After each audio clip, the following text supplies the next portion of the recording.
Okay, as a new vlogger, bali ang purpose ko po nitong kauna-unahang video kong ito, eh, may pahayag sa inyo yung pinaka adhikain ng aking mga susunod pang mga video.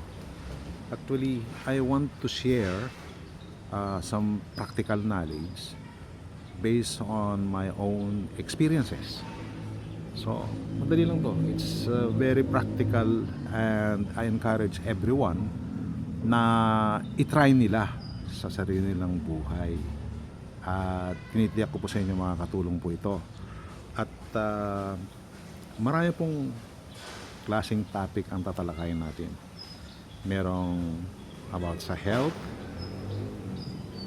Ito na lang, let me give you an example. Sa health, no? Ituturo ko po yung paraan na ma-maintain nyo yung inyong kalusugan without using medicine. Yeah. Ganyan, may paraan po. Ming, alis yan, Ming. May pusa. Sorry. Alis yan, dyan.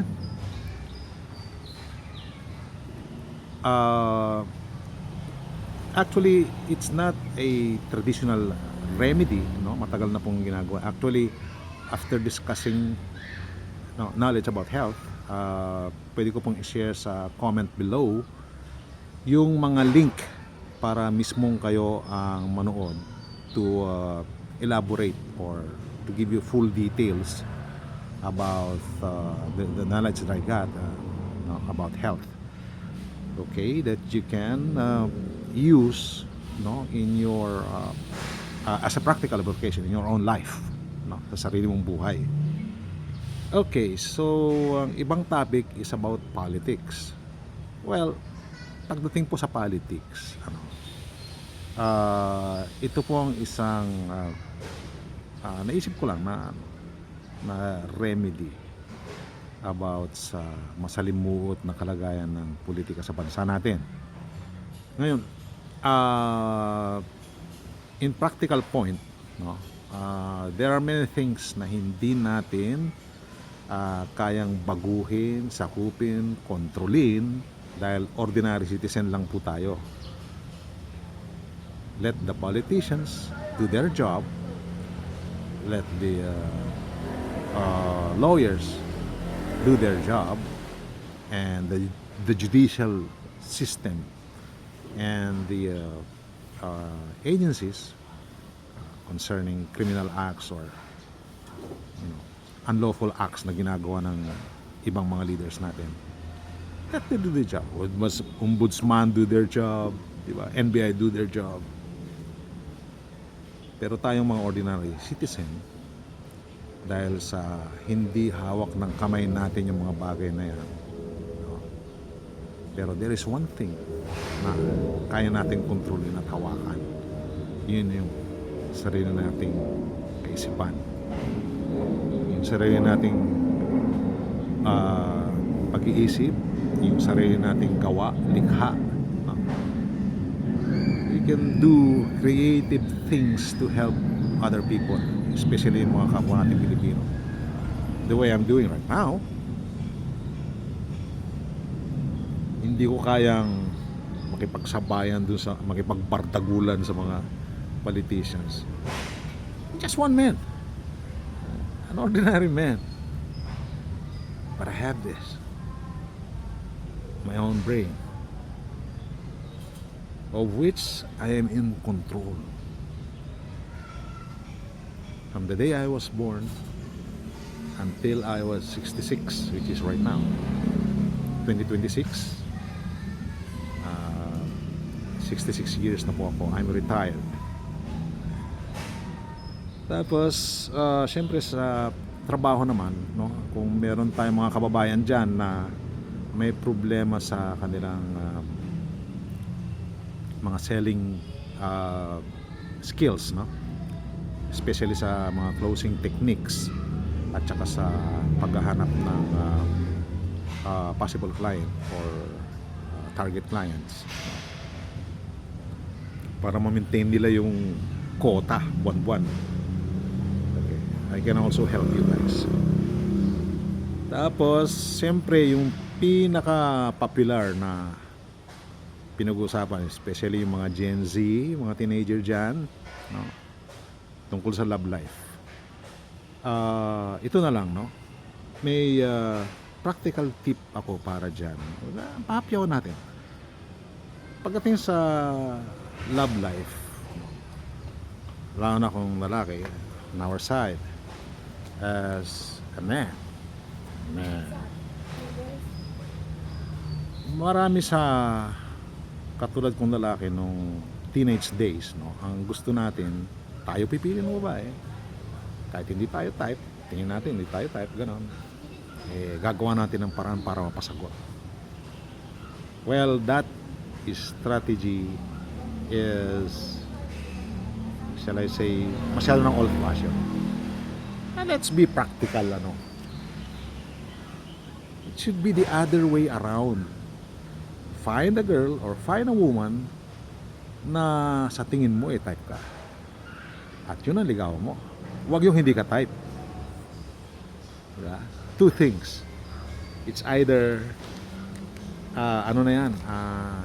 she's taken already. Diba? Especially kung asawa na or may boyfriend na. Ganon. Or may ibang crush yan at hindi ikaw. So it's very impractical na ipilit mo pa yung sarili mo dyan. Diba? Okay, let's move on. So about religion naman. By tradition, I am a Catholic. Yep. But my name is Sad Noor, which is an Arabic name. Kung anong meaning, sa ibang vlog ko na sabihin yan. So when it comes to religion, I got nothing against Muslims. I got nothing about born again Christians. In fact, minsan nakikisama ako sa kanila. Alive din ako, ganyan. And I got nothing against Catholic.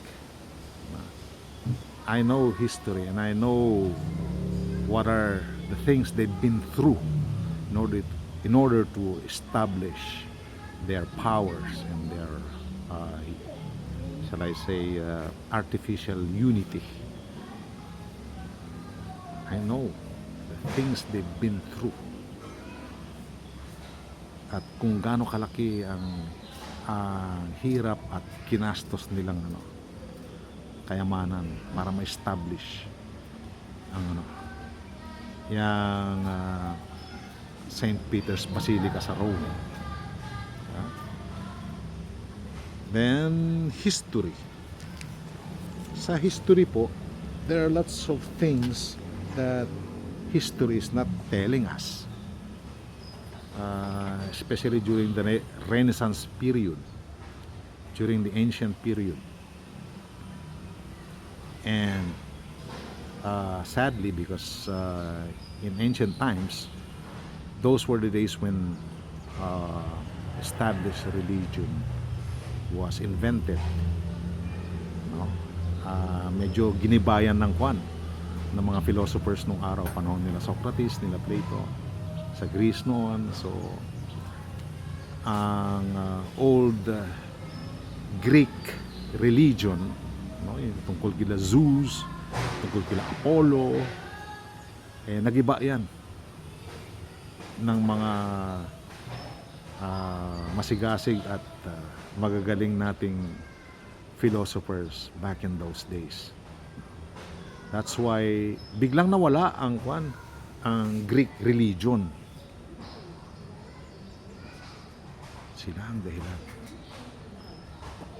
ang mga philosophers. At hindi sinasabi yan sa sa history natin. Hindi binabanggit sa world history yan. And there are lots of topic that I want to convey to you. Napakarami. At lahat ng isi-share ko ay puro direct knowledge based on my experience. Based on that, my age, which I revealed a while ago, I'm 66 years old. So I think I'm loaded enough of direct knowledge, direct experiences na hindi lang basta natutunan ko, kundi trinay ko in my own life. See? Actually, nung araw maraming hindi naniniwala na maaari kong makomplete yung 120 months na requirements ng SSS in order to benefit for a lifetime pension. Nung araw akala nila wala, hanggang dito lang ang buhay ni Sad Noor. But I made it. At pensioner ako, at hindi maliit ang pension ko. Aside from that, I have a live-in partner na nasa Saudi Arabia, and she's sustaining the whole family, including me, syempre. Tapos on this initial blog that I'm uploading right now, I want to remind everyone that this age na kinabibilangan natin ngayon, which is 2026, is the golden age, the golden era na tinatawag. Ito na yung age of computers, of artificial intelligence. But there is something right inside this head, inside your head, which is more powerful than the AIs. Okay?